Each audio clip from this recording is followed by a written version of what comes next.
Mr. D.K. Saraf is the chairperson of PNG-RB with an extensive 3.5 decade of experience in the oil and gas industry. His professional journey started in the oil and gas sector with Oil India Limited, and he was involved in the various E&P facets at oil field level.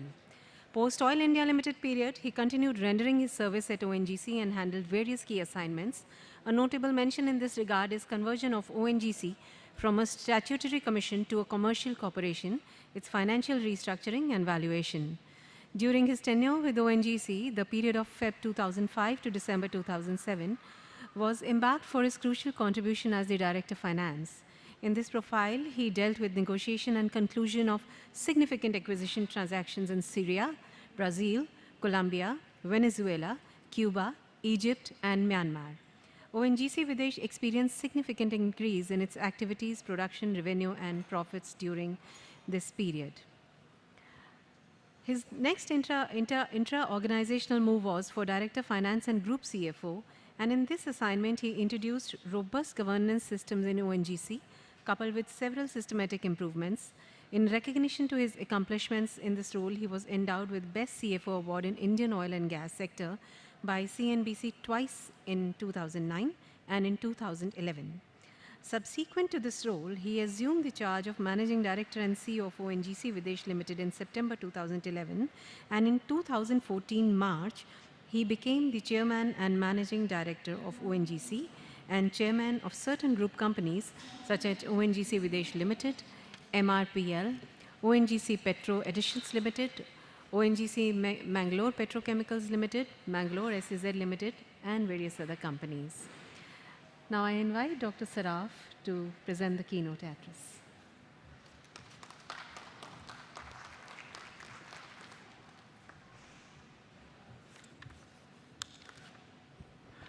Good morning, everybody here. And thank you, Gastech, for having me here. The share of natural gas in India's energy basket is just little above 6%, and globally it is 24%. That shows the opportunity in the gas business, that how much gas we can consume more in this country. And to validate this, that whether we can achieve the global level or not, the state of Gujarat in the country itself has already achieved, more than 24%. So that validates that we can reach the global level. And the stated policy of the government is also to increase the gas consumption in the country significantly over the short term and even in the long term. And the objectives behind the government's stated policy are threefold. One is environment. The gas is, I'm not restricting myself, as Dr. Bhargav said, to only the automobile sector, but to the industrial sector also, because industrial sector is consuming lot of coal, lot of furnace oil, pet coke, as we saw in one of the districts of Gujarat, when the Green Tribunal and the Supreme Court ruled out that the coal and furnace oil cannot be used in that particular district, the gas consumption increased and the environment was, cleaned up in that particular place, Morbi.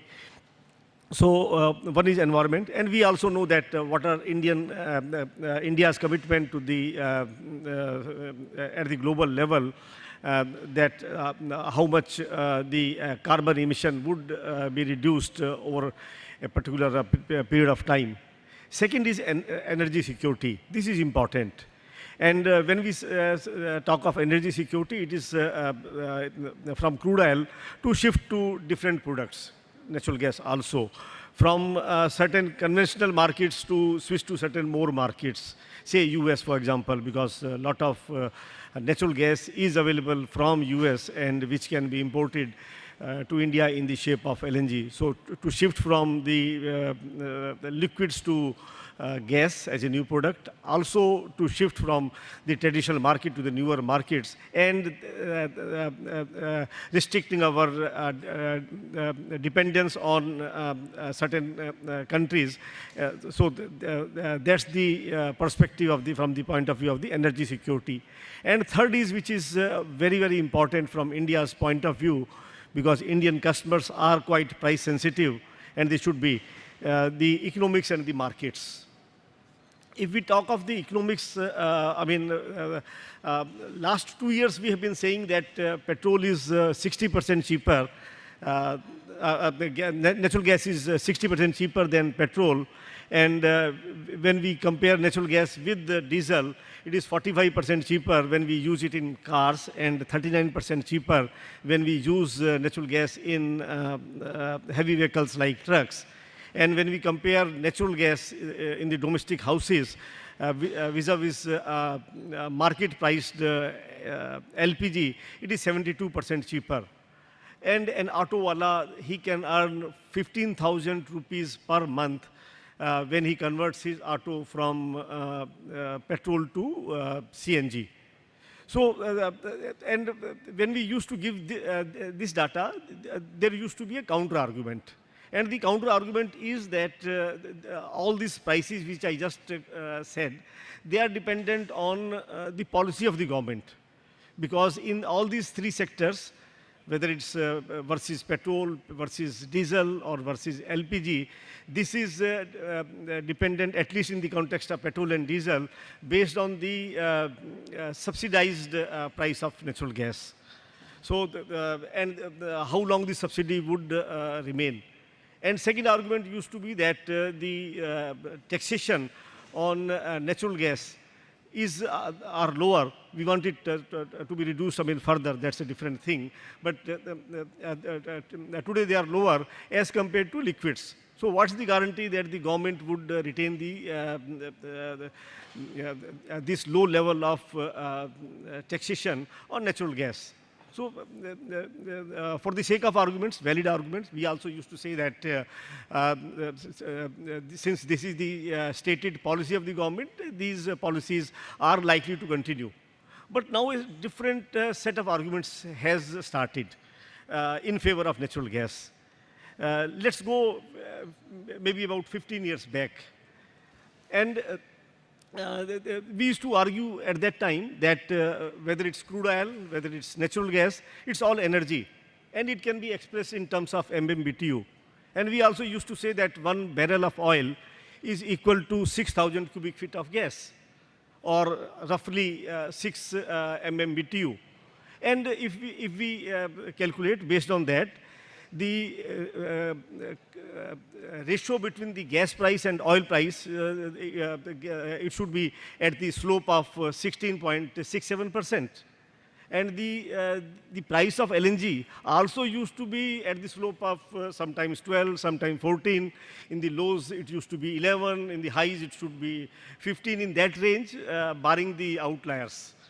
So, but today the markets have totally changed. Today we have a oil price of $50 and the gas price, the LNG price of $3. So today we are having a slope of 6%. So the markets have totally changed. So the economic argument which we used to give earlier, now a new set of argument is also coming up, which is that even if we see in terms of the market-related price, the gas is much economical. In terms of the energy equivalence, it could be as high as 16.67 slope, and today it is just 6%. 6% may rise in future to an extent, but how much? So, and also whether, what's the future scenario of gas prices? The gas is going to be available much in abundance. The new LNG terminals are coming up in US, in Australia, in Mozambique, in Russia, at so many places.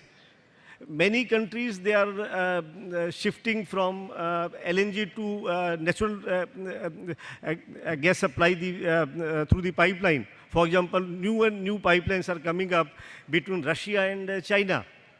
So the dependence of China is also going to reduce on LNG. So which would further put a pressure on LNG prices.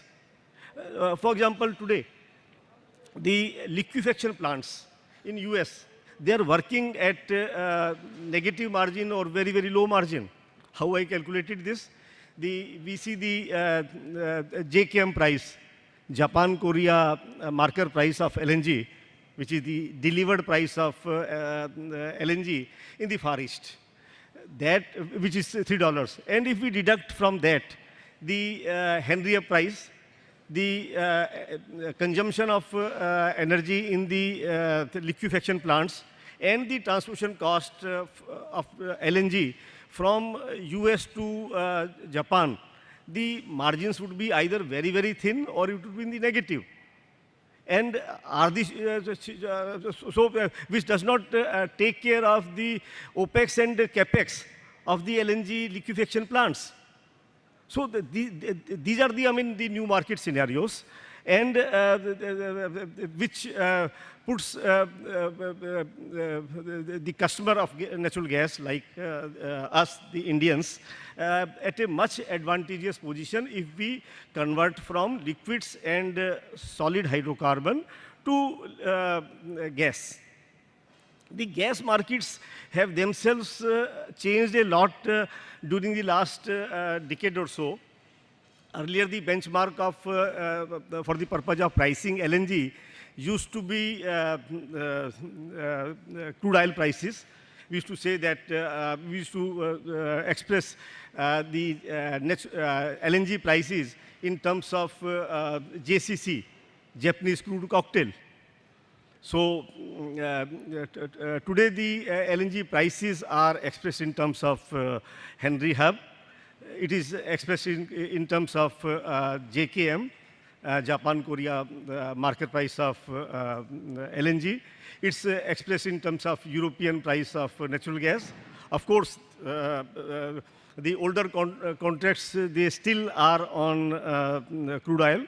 And some of the customers still want that it should be at least hybrid, if not the entire is on natural gas. So the market's benchmarks are changing from gas to gas instead of crude to gas.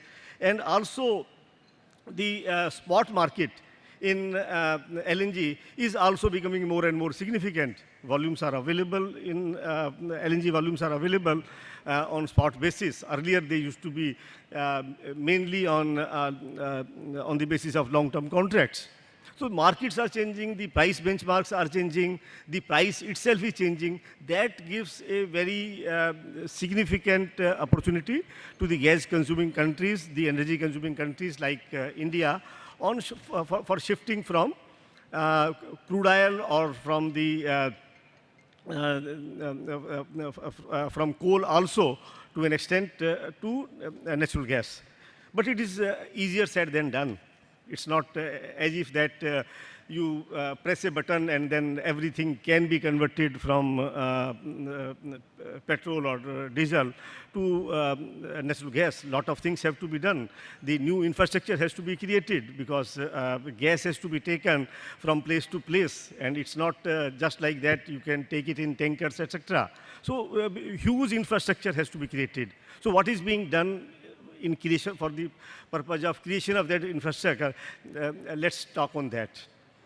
The first piece of infrastructure which is required in that context is LNG terminals, import terminals of LNG, where you can import and then you can convert that LNG into natural gas and then transport. So earlier we used to have just Dahej and of Petronet LNG and Shell terminal of at Hazira. Today we have Kochi, which is, Kochi was of course earlier also there, but that was not being utilized. And with the commissioning of the Kochi to Mangalore pipeline, maybe this month or at best the next month, this terminal has the potential of getting utilized to a great extent. The Mundra terminal of GSPC has already come. The Ennore terminal of IOC on the east coast has already come. The Jaigarh terminal of H Energy is about to come. The new terminals which are under construction are at Jafrabad, at Chhara, at Dhamra of Adani. So several new terminals are coming up which are under construction, and more are expected to announce the investment plan. So and PNGRB, the regulator, we have taken a conscious decision that we would not get into regulating these terminals at this stage, because this market is yet to develop, and they need to be given some space before the regulator starts regulating them. There is no justification. It would be negative to the investment. So that is first piece of infrastructure, which is LNG terminals. Coming to the second, because the gas has to be taken from the LNG terminals or from the production centers to the consumption center, so we require pipelines. What has been done last couple of years in terms of having the pipelines? Rajiv just mentioned that the Urja Ganga pipeline, which is a cross-country pipeline going from state to state, and then we extended this pipeline from Barauni to Guwahati, and from Dhamra to Paradeep, and Dhamra to Haldia as well. This pipeline is expected to be completed by the year 2020 and by the year 2021. A new pipeline, which is the total a separate grid of pipelines in the whole of the Northeast by a consortium company of some of the PSU companies in oil and gas sector. That pipeline has been awarded, and maybe within the next 3 years, 4 years, that pipeline also one can see that. We are about to complete the bidding for another cross-country pipeline, which would go from Mumbai to Nagpur to Odisha, a place known as Jharsugda. So this pipeline also, would be a very important piece of infrastructure as far as the pipelines are concerned. The Kochi-Mangalore pipeline, which I just mentioned, is about to be completed. Another pipeline, Kakinada, Vizag-Srikakulam pipeline of a joint venture of GAIL, Srikakulam-Angul, Mehsana-Bathinda pipeline of GSPC, which was not coming up. Now they have started work, and today we are talking of even a pipeline from Bathinda to the UT of Jammu and Kashmir up to Srinagar with the support of the government through VGF. So we are talking of that pipeline. So lot many things are being done in the pipeline. Now the third piece of infrastructure is CGD, City Gas Distribution System, through which all of us, either as a domestic consumer or at owners of cars or trucks or buses, we consume gas. So last 2 years, in the year 18-19 and 19-20, PNGRB made 2 rounds of biddings, what we call 9th round and 10th round. And after this, these 2 rounds, they covered about 298 districts of India. Today we have, including these 2 rounds, we have about 400 districts total.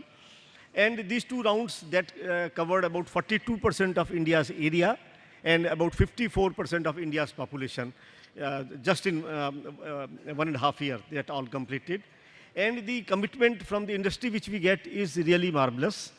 800, for example, 8,200 CNG stations against an existing population of just 1,500. On domestic connections, against the existing numbers of 45 lakh, new connections committed is 4 crores and 25 lakhs.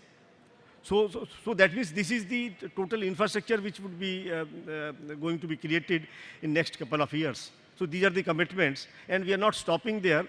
the 11th round we are expecting to be launching later, in the month of April.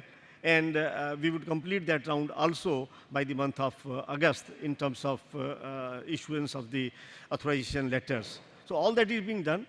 And the good news is that the implementation at the ground level is very good, excellent implementation. All these authorizations which we had given in the 9th and 10th round, the work has already started. And it's not that, problems are not there. Many problems are there. But the difference is that these problems are being raised to find the solutions. Sometimes the people who raise the problem, they themselves, they come out with the solution.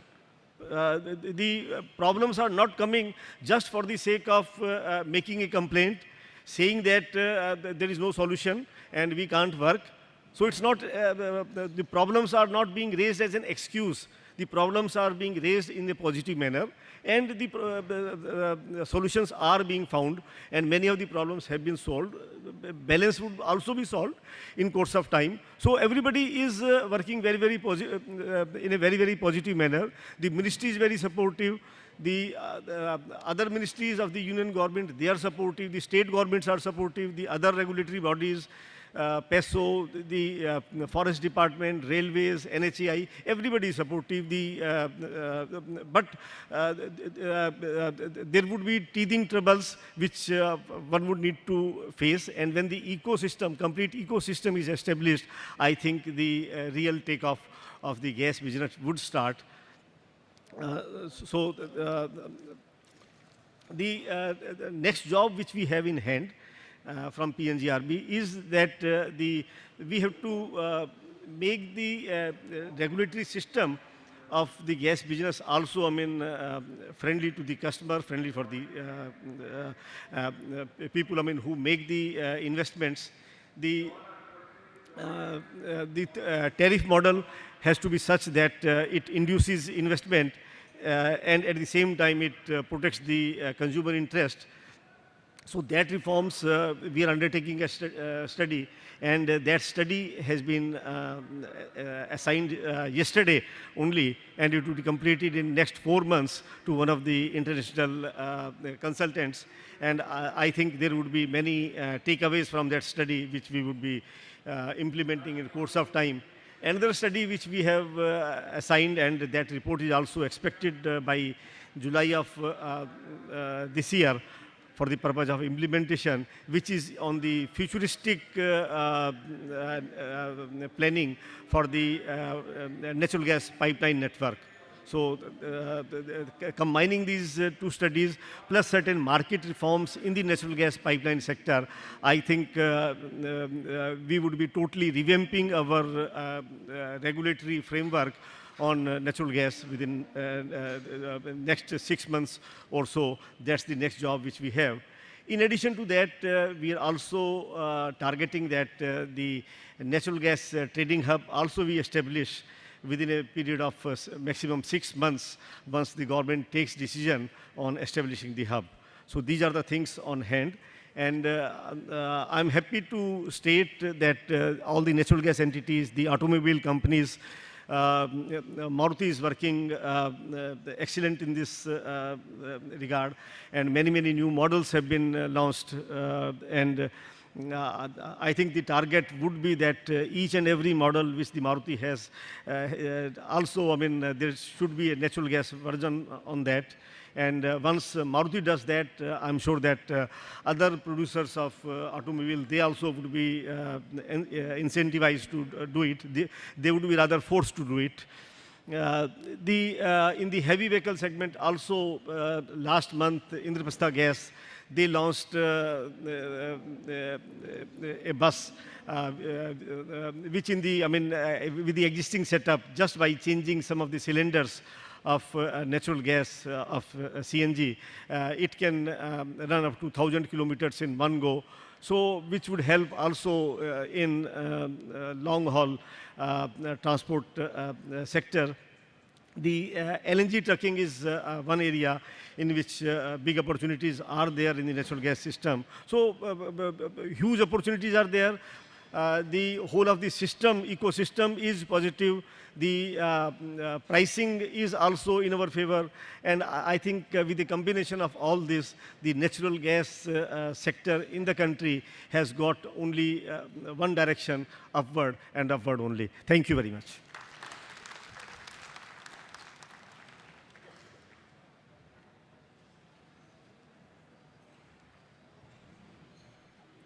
Thank you, Mr. Saraf. Now I would like to